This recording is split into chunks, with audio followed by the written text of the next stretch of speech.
How's it going, everybody? This is Cameron White with White Light Astrology, giving you guys your weekly forecast of what the fuck is going on in the universe for December 17th through December 24th till Christmas Eve. Merry Christmas to you guys if that's what you celebrate. If you don't celebrate it or you celebrate something else, well, happy to you, or happy holidays, I guess I should say.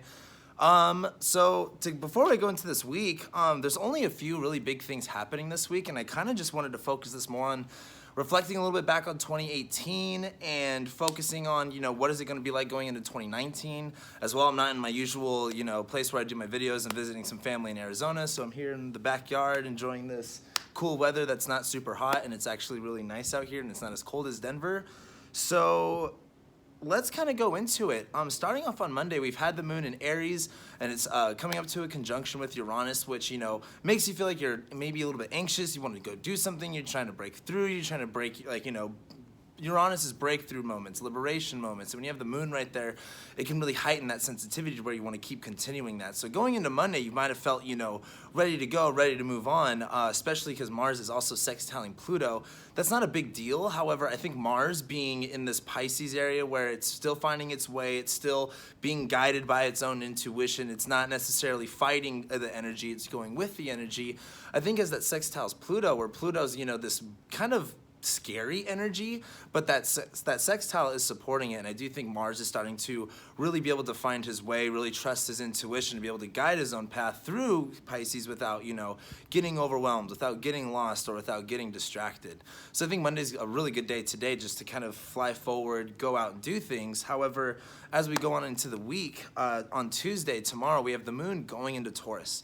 And so as it goes into Taurus, after it makes that conjunction with Uranus, things are going to kind of mellow out, things are going to start to get really grounded, things are going to get very sturdy and stable, because the moon is going to enter Taurus, and it's going to start to trine Saturn. And you got to remember, Saturn's all about, support, he's all about discipline, he's all about, getting structures, getting your stuff together, making sure you have, the right boundaries in place for all of that. And Saturn's really supportive, especially when you have the moon in Taurus trining it. So Saturn's wanting the moon in Taurus to get grounded, get settled, find a way to really utilize this energy to feel grounded, to feel, what's a good way to put this?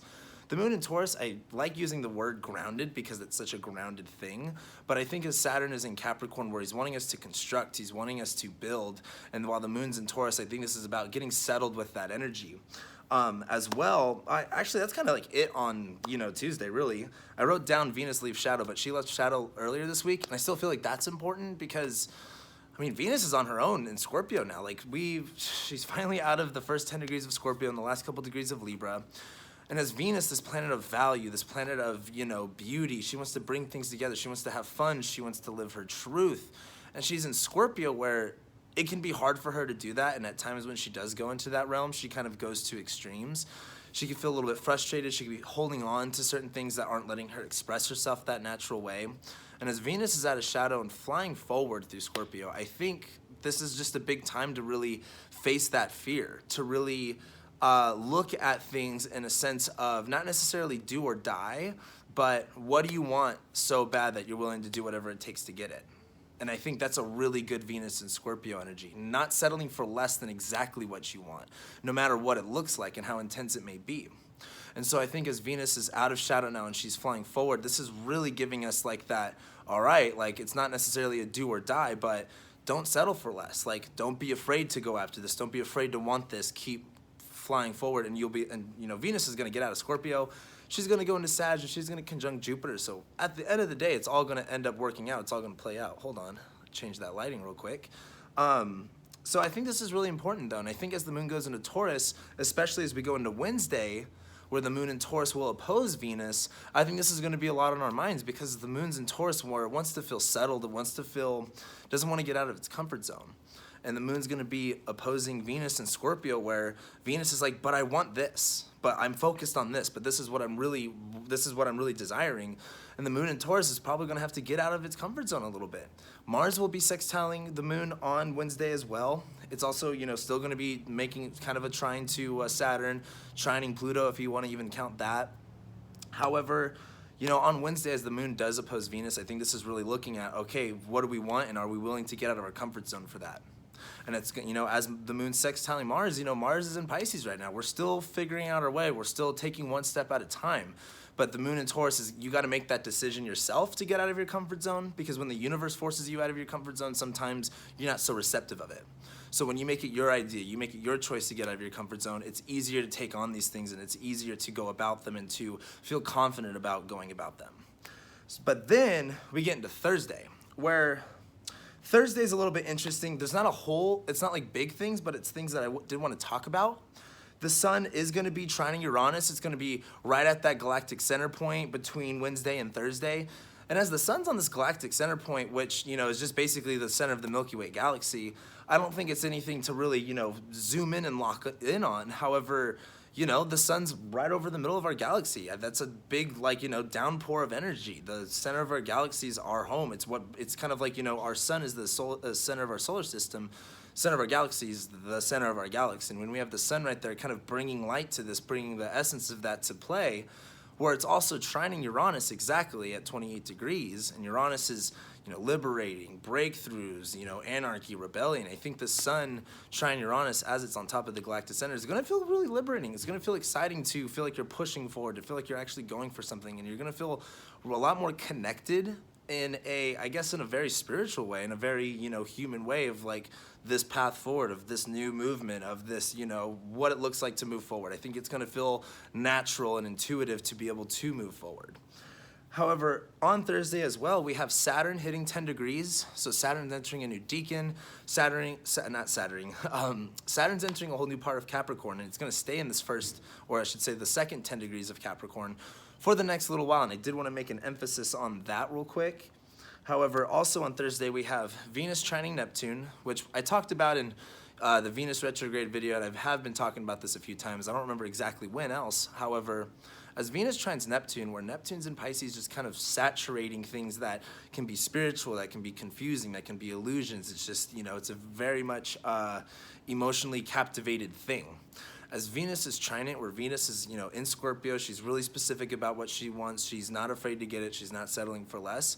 I really do think this Neptune trine is kind of like, hey, you know, making sure you're clear. Like, you know, I'm not trying to say, it's not a square, so it's not like, you know, everything's foggy right now. It's more of like, you know, this trine to Neptune is wanting you to go deeper. It's wanting you to look further. It's wanting you to feel it and experience it. It's wanting you to really get connected to it in the best way that you possibly can. So as Venus trines Neptune, I think this is not necessarily being open to a bigger picture, but defining it more, saturating it more, filling in the colors a little bit more with what it is that you want, with what Venus and Scorpio is looking like to you. So then after that, I mean, also on Thursday, we have the moon going into Gemini. So as the moon goes into Gemini, where, you know, while I was in Taurus, things were settling down, you're kind of getting locked in.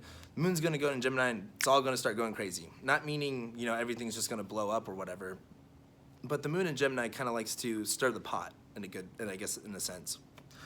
And on Friday, as the moon's in Gemini, it'll be opposing Mercury and Jupiter, and Mercury and Jupiter will be actually conjoining. And if you actually get up really early, like right before the sun actually goes over the eastern horizon, you can see Jupiter and Mercury, and you'll see Mercury right in between Venus and Jupiter, and it looks awesome. So if you get up early in the morning, look at the eastern horizon before the sun rises, and you will see it.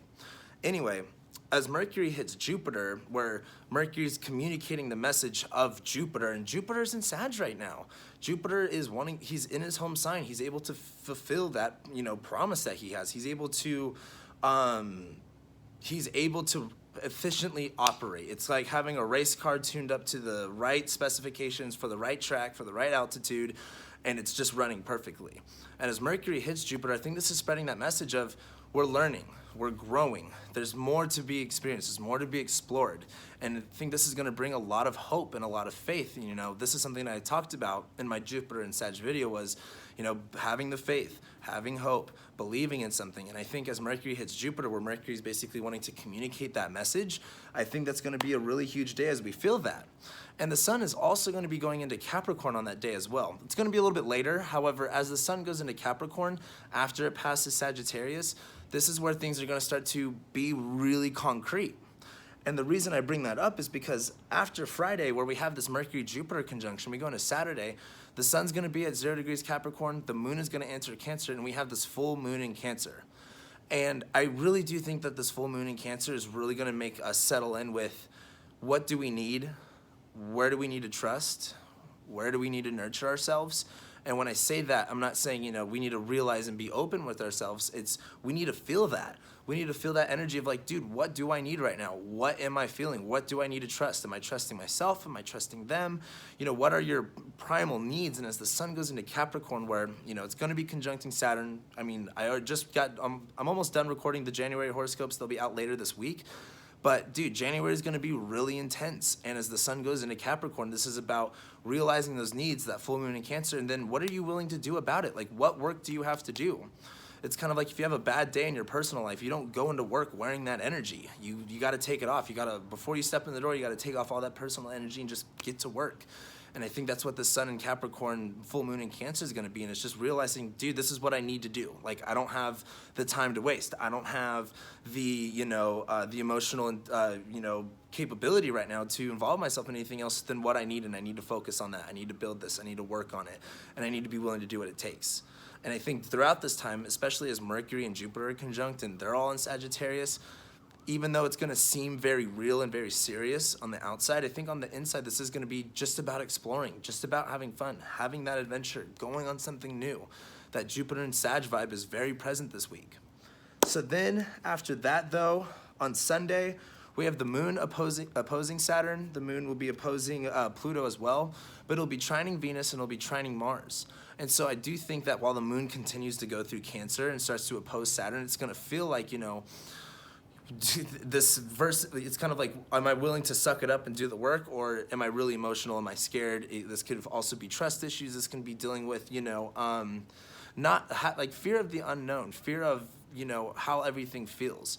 And I think as the moon trines Mars and it trines Venus, this emotional energy is very much going to come alive, and it's going to be very saturated, very present.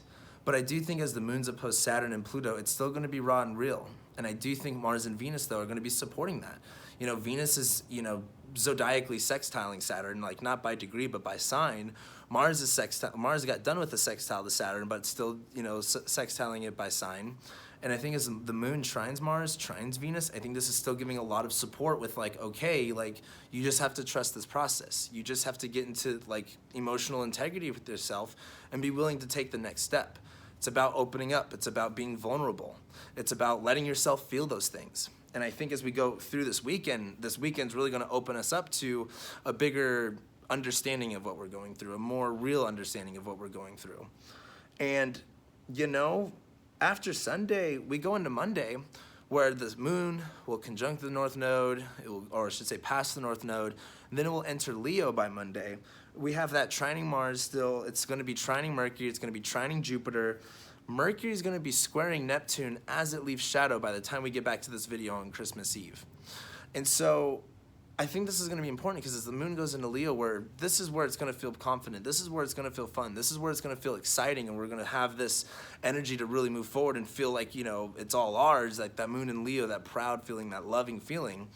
As it trines Mercury and Jupiter, I think this is more inspirational, more positive, more paving a way forward.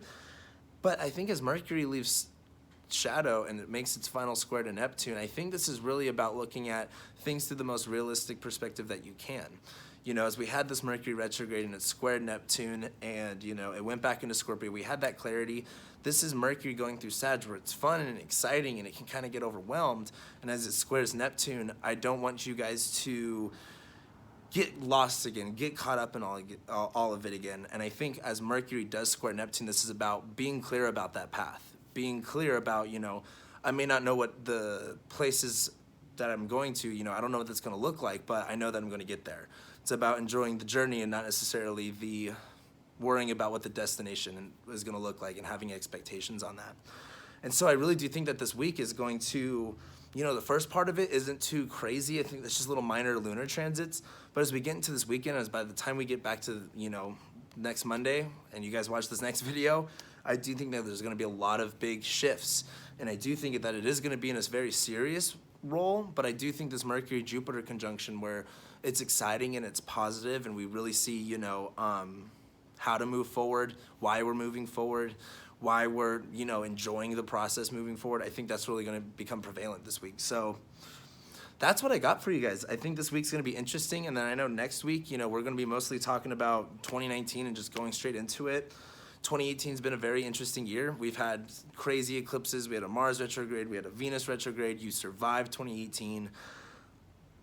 This is kind of like the last week, I would say, of like, you know, enjoying yourself. Like, I really do think that January is going to lock in and get serious, and it's going to be a really good time to get settled in and to really pursue something. And so I think that's going to start really gaining energy, I should say, get that vibe, that whole energy of like, all right, like I don't really want to party, I don't really want to go out and visit family, I don't want to go and do these things, like I need to work, I need to focus. That energy is going to slowly start coming more and more alive as we continue on through December.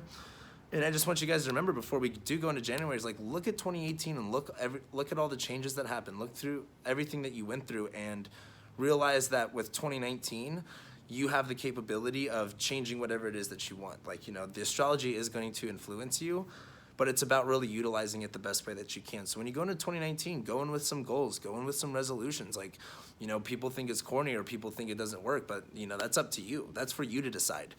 And, you know, I've done a couple of New Year's resolutions that really helped me out. So if you guys are wanting to do that, plan it now. Get serious about it. And just know that you're going to be able to do it and you're going to be able to achieve it. So with that being said, I'll leave you guys with that. Thank you guys so much for watching and liking and sharing and commenting and subscribing. And I'll be seeing you guys next week.